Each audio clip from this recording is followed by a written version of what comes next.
ngayon guys, nakakuha kami ng medal dahil sa amin dalawa to. Sa akin dalawa, sa kanya tatlo. Yung medal nakakuha kami ng medal dahil sa katalinuhan namin.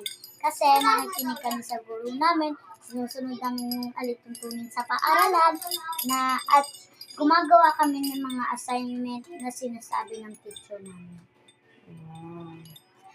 Kaya sabihin namin sa inyo kung gaano talaga kami nakikinig sa guru namin. Paano namin nakuha to? Paano namin nagawa lahat ng mga sinabi ko?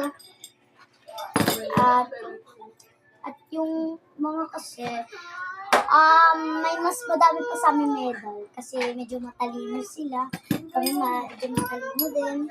Ayan yung medal ko, guys. Ayan. Ayan yung nasa school na ano ko.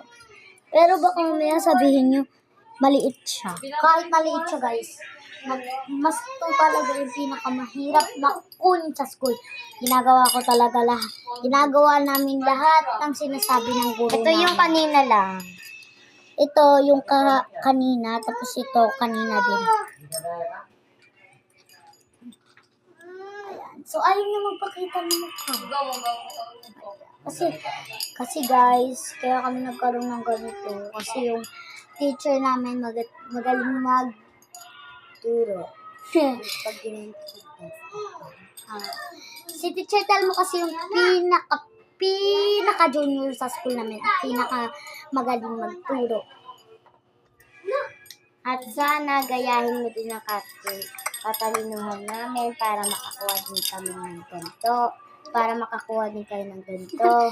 At sundin nyo din mga alituntunin sa paaralan, makinig sa guro, at huwag makipagberdalan. Study lang pag-uwi ng bahay. Kaya, sana gayahin mo kami. And thank you. Bye-bye. Ay, wait. Anong sasabihin? Salamat kay Teacher Telmo!